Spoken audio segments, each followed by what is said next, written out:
Hi, and welcome to PowerViews. I'm Dan McDade, your host and president of PointClear. My guest today is Chris Tratar.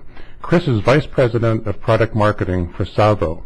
With more than 15 years' experience in the enterprise technology industry, he is results-oriented with a proven track record of identifying and penetrating new market segments. He's also known as a creative thinker that excels at problem solving in a team environment and is focused on supporting company objectives through superior marketing initiatives. About SAVO, I found this quote in a blog written at the end of 2013 by one of Chris's co-workers, Kurt Anderson. I quote, "With 80% of marketing leads not advancing, it's clear that sales needs more than just contact details once a lead transitions from marketing automation solutions to the CRM pipeline. Sales enablement is the missing cog in the sales and marketing machine.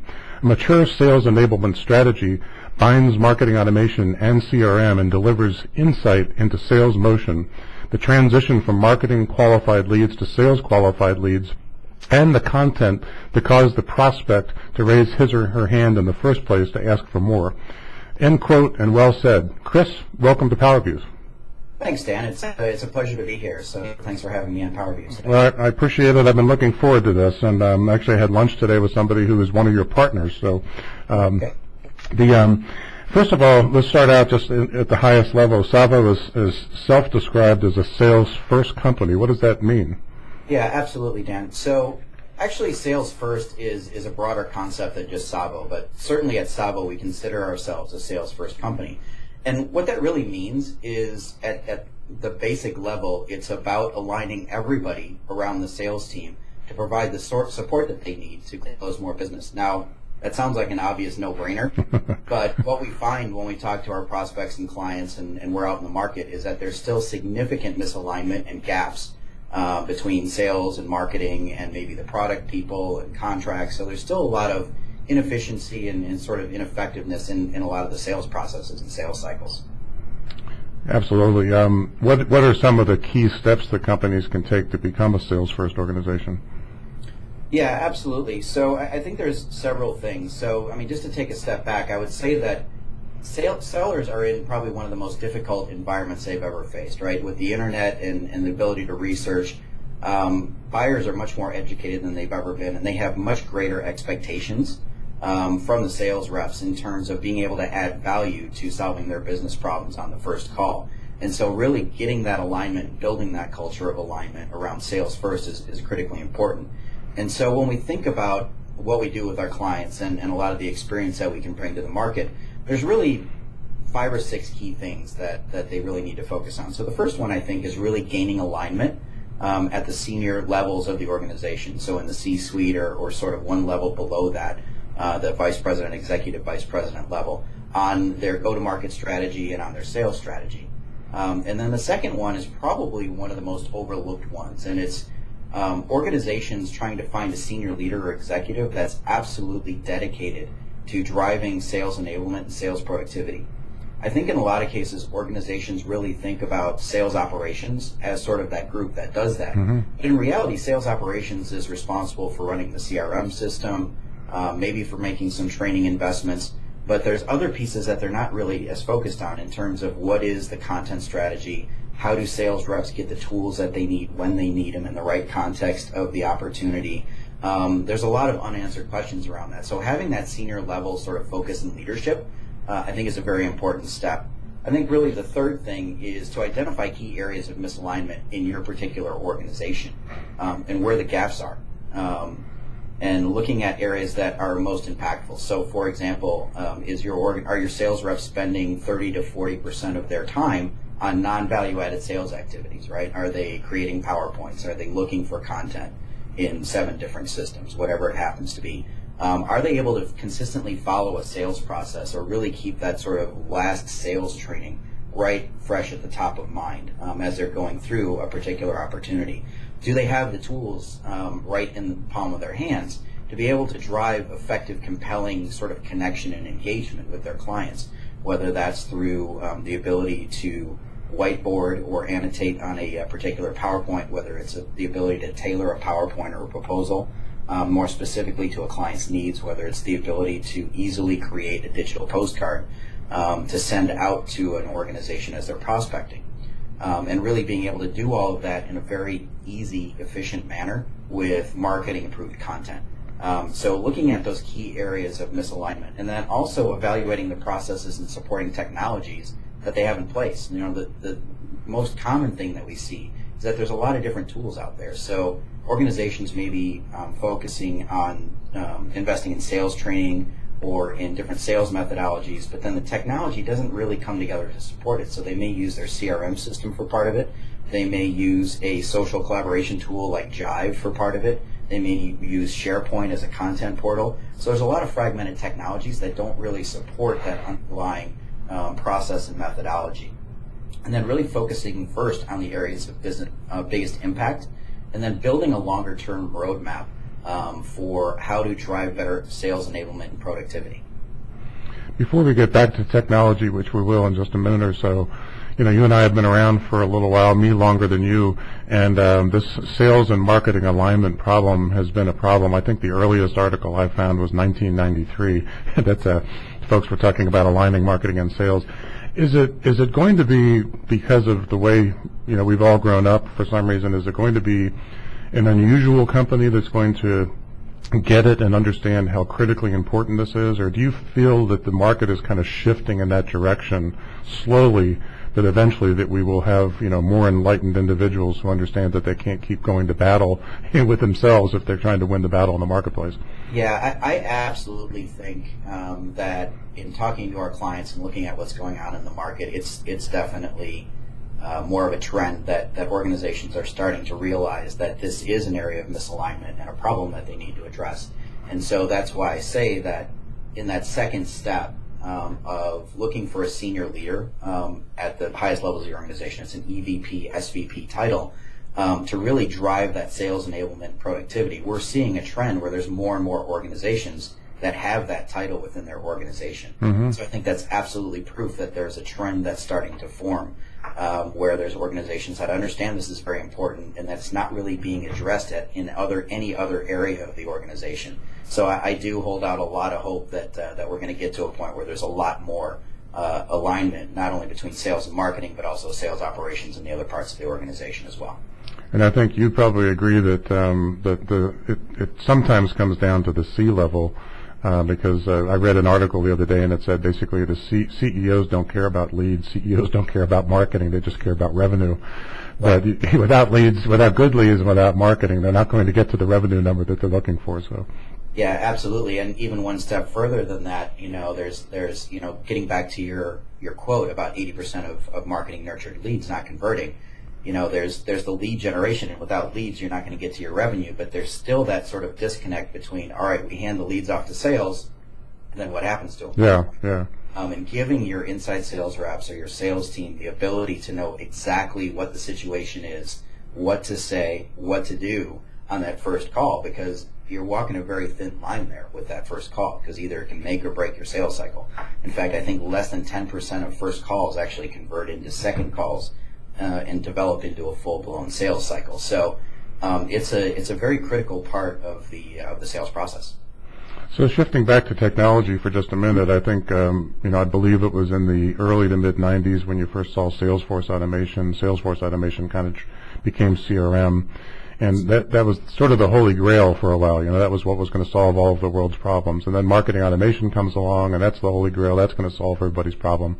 I think we all kind of are coming to the recognition that, you know, it's not just CRM, it's not just marketing automation. There are other tools, and you've alluded to that just a couple of minutes ago. But what do you see as some of the key tools that either integrate with or supplement the CRM solutions? Yeah, absolutely. Well, the way we think about the market and the big technology pillars as they stand today is that you've got marketing automation, which does an excellent job of sort of filling the top of the funnel, nurturing those marketing leads until the point where they can hand them off to sales. And then you've got sales who lives in the CRM system. But really, the CRM system is really, really good at contact management, account management, looking at sales opportunities, doing forecasting, doing all those reporting things. But it's not as good at being able to provide the sellers with exactly what they need when they need it, in terms of recommending the right content, the right experts to connect with, reinforcing your sales methodology and your sales training. So there's this whole piece that sort of fits in between marketing automation and CRM. And that's really what was the sales enablement space, and what I believe is actually moving towards what we're calling the sales productivity space. So there's sales productivity platforms like SAVO that are beginning to emerge that fill that gap, that provide the sales reps with the ability to find content very easily based on what they're looking for, either find it or have it prescribed to them based on circumstances. Being able to easily create proposals, easily create tailored PowerPoints, easily sort of reinforce the sales methodology and process and coaching at every particular point in the sales cycle. And that's really where solutions like SAVO are strong.